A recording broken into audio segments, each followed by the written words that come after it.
Hey there guys, it's Gary here for GenVFX. Today we're going to be talking about modifiers. In fact, we're going to start doing a little series of films all about individual things that you can use in Blender. Now, particularly the area that most people get used to and actually start to use quite a bit are the modifiers. And modifiers can be incredibly powerful. And normally you'll tend to find that you probably use 4 or 5, use them on a regular basis. And you're aware of the other ones, but you might not be using them. Or sometimes if you are using them, you might not be using them in conjunction with other modifiers that will give you some quite amazing stuff. So what we're going to do is we're going to start today by talking about the Array Modifier. It's the first one of the second list inside of the modifiers. It's particularly powerful. In fact, good use of the Array Modifier can save you so much time.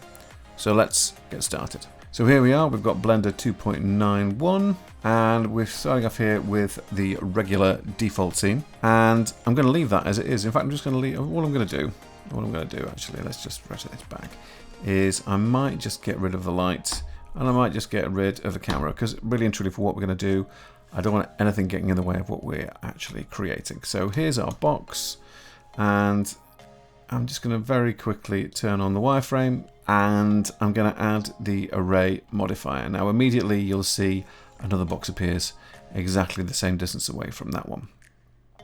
Well, there's a very good reason for that. The setup inside of the array automatically is set to a fixed count of 2 with a relative offset of 1. So what that means is, a fixed count means it's just a certain number that you make, and that is fixed by the amount that you twiddle that thing up. So if you set that to 0, obviously if you set that to 1, you just get the one that's your main box, and as you click up you get the number that you've got there, which is 9 in this instance. So 1, 2, 3, 4, 5, 6, 7, 8, 9. Now here's the interesting thing about relative offset. I'll just talk about this very quickly. Relative offset means that if I go into edit mode and I select these vertices, let's make sure we get them all, and I move them, watch what happens to the other boxes. Well, look, they move with it. And the reason for that is the relative offset means it's not 1 meter or 1 unit, it's 1 whatever the size of your object is across. So if I make that 0.5, they all sit in the middle. So if I pull that, it still sits in the middle. It's very, very clever. Below that is constant offset. So I've got a constant distance there of 1. Now, the reason that you'll notice it's inside the box here with the sizes is because our box is 2 meters wide. So halfway through is 1 meter. So in order to make sure that is past the object, I have to push it past the amount. If I want to get that to go up to it, I've either got to wind it back or I take my vertices and I push them that way. Now that's really quite useful because, say for example, we're in editing mode and we wanted to create something which feels like it's linked together, but we want to be able to control the distance between those objects. We can quite easily here go I for inset, push that in EE across normal, and that is now inside of those other boxes. So if I now go back to object mode and I wind that in, you get a kind of compression animation, which is actually, again, a really very, very quick way using an array to get a kind of an effect. So you can have like a series of tubes one inside of each other, and you can actually, or just so that if they're wider at one end and thinner at the other, so they kind of like go into each other, you can make it feel like it's a collapsing tube or something like that. There's great stuff that you can do with just that. Now if we change this from here, just go back to relative offset for the time being. So, oh, by the way, and also yes, you can have them combined. So this way you've got relative offset and you've got constant together as well. So you can have the relative offset and adjust that. It doesn't really add a huge amount to it, to be perfectly honest. So if we go from here, we've got fit length and we've got fit curve. So let's leave that on relative offset there, and let's change this from fixed count to fixed length. Now I notice straight away we end up with just our one single box, and the reason for that is because the length is set to 0 meters. So the reason why I've got this in this corner down here is because as I push this up, you'll notice that once I reach 2 meters, just over, it pushes 1 out. And as I keep on pushing my value up, then it just keeps on adding them until it reaches the 35 meter mark. So or a 30-meter mark. So that's also a very, very good way of making sure you can have something which goes between two particular points. So then what you can also then do, say, is calculate using mathematics your set-driven keys. You can get the values between here and here, and you can pump those into the length. You can actually basically set a driven key, add a driver on that, so that sets, so that if something moves, that increases the size of that. It's really, really, really, really, really nice. And then there's one here which is fit curve. Now this is very much like fit length, but what it does is it works out the parametric length of a curve that we'll put into the scene and creates a number of boxes that actually fit that curve in terms of its length. So if I go into object mode, I'm already in object mode, I'll just go to the top, I'm going to put a 7 to go to the top view, and I'm going to add a curve, I'm going to add a Bezier curve. I'm going to go into edit mode, select all by pressing A and S and pull. I just want to move this, if I can, so its points are roughly in relation to where these points are. Let's move this down here. There we go. So I've got a Bezier curve there. So let's go back to here, and I'm going to eyedrop my Bezier curve into here. So that is now following the Bezier curve, so it fits the curve. Now, obviously nothing's happened, and that's because at the moment that curve is exactly the same length as my set of boxes.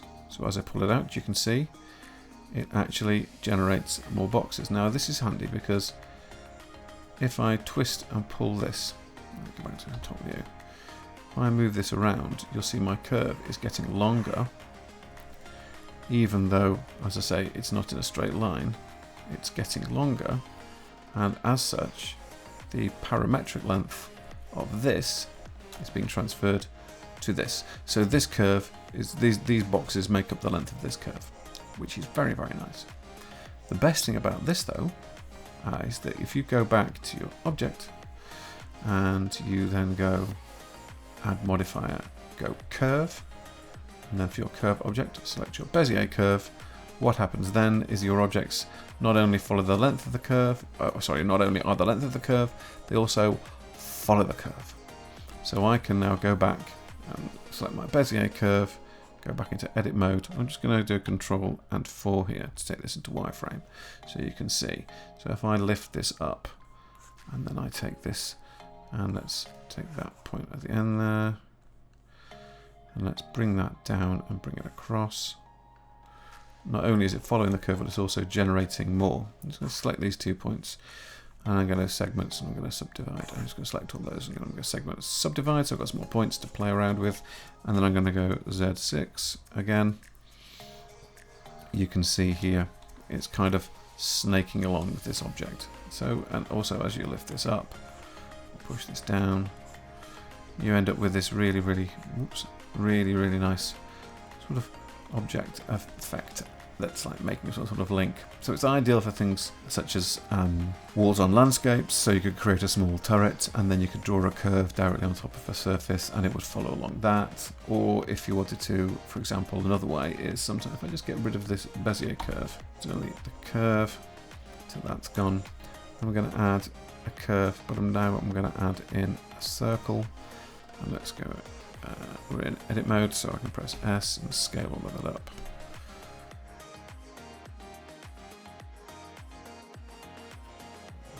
Curves. Let's put it back to 3D curve rather than flat object surface. There we go.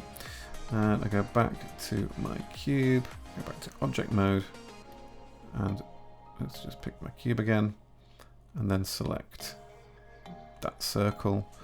You can see it's fitting itself around the curve. We need to do the fit curve as well. And there you go. So we've got a shape which is going in a perfect circle and beautifully around it. So it's ideal for things when you're creating something like a watch face. You can save yourself so much time, particularly if you pick on your circle, and then we'll go to edit mode of that circle, select all of those points and press S and scale, and as you can see it keeps adding in the pieces. So you can go, right, I'm not quite sure I've got enough of these, or you say that's okay, I like that, that's about right. But then you say that's right in relation to my actual watch face. So if there was a watch face in there, this is like a bezel that goes around the outside. You can then say, well, that's okay, but I need my element to be smaller. My cube needs to be a lot smaller. So you go into your cube, edit mode. There we go. So I'll take this and let's just turn this on so we can see it. But if I now go, well, that's fine, I like that, but it needs to be a bit smaller. So you go S and you make that smaller. Oops. Obviously, I've not picked all of the faces. Let's just go back. So let's pick everything. And then press S and make that smaller. And so we're getting a more of a finer bezel on that. And then say, well, that's fine, but I think actually, if I was to just go like this, I think maybe these elements here should be down a bit. So that's now more like the actual face itself.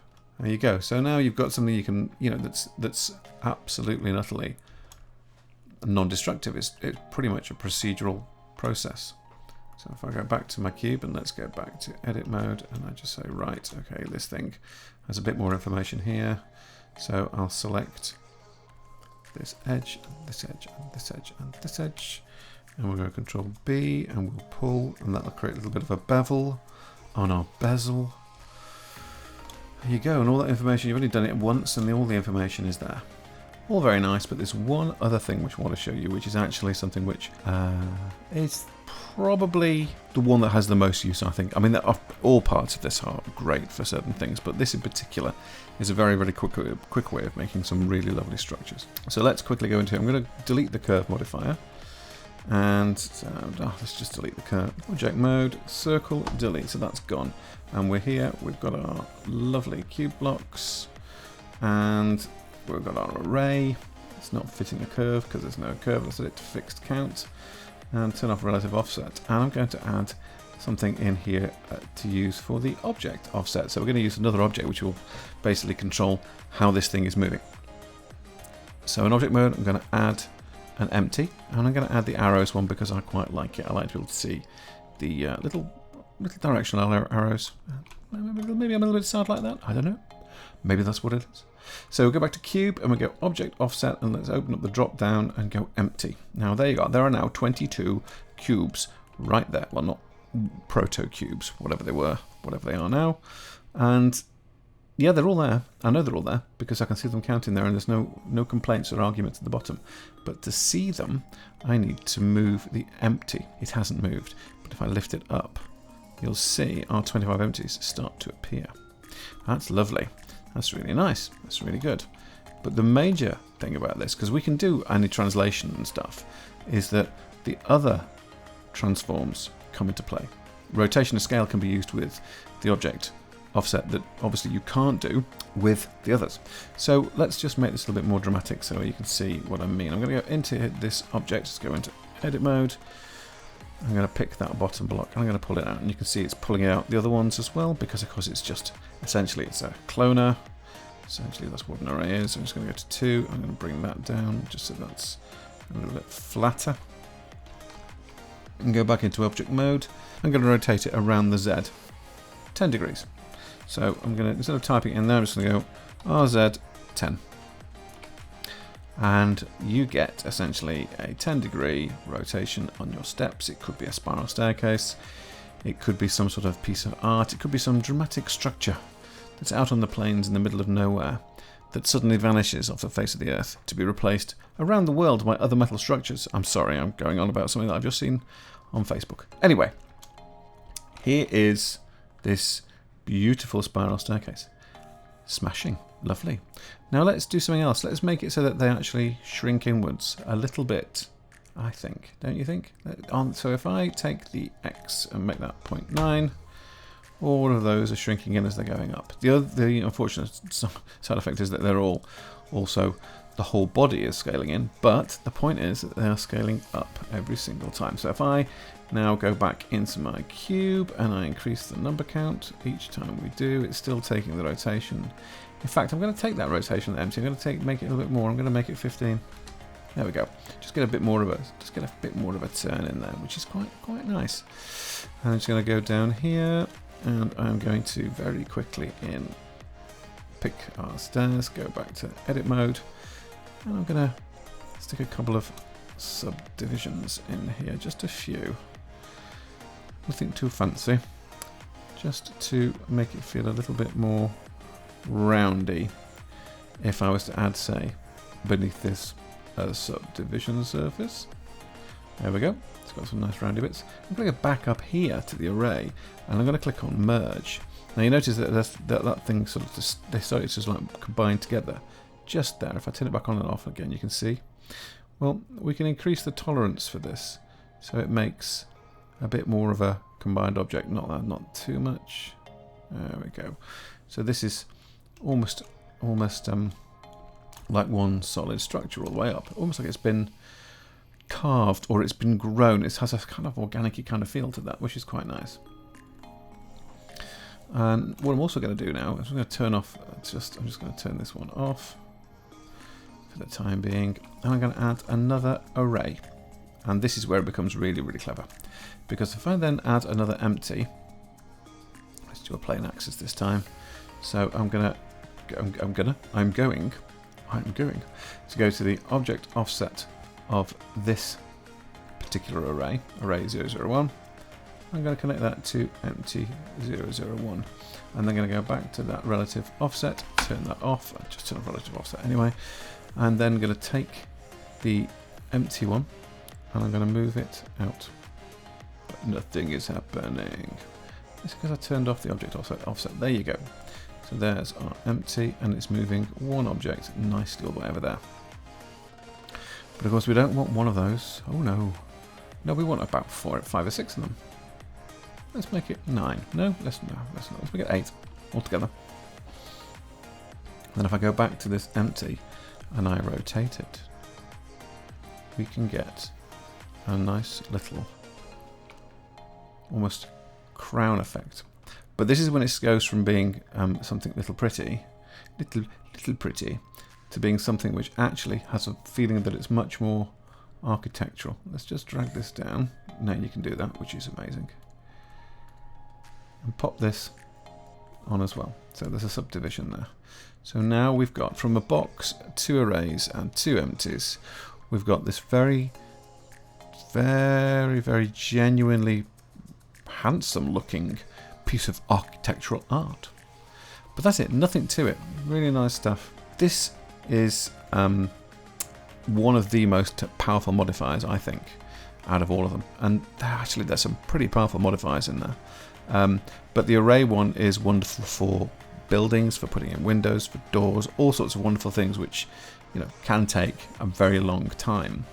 And then once you're happy with them all, if you want to do adjustments, you just apply all your modifiers and then muck about with it a bit. You get some beautiful things, beautiful stuff, really quick, really happy. Right, look after yourselves, stay safe. If you want to get in contact, please do put a comment here. Go onto ArtStation. I've got a site on there. You just have a look around. I'm all over the place, unfortunately. But yeah, get in contact. Please, please, please like this video. I would really appreciate that. And just, you know, stay safe. Take care. Bye.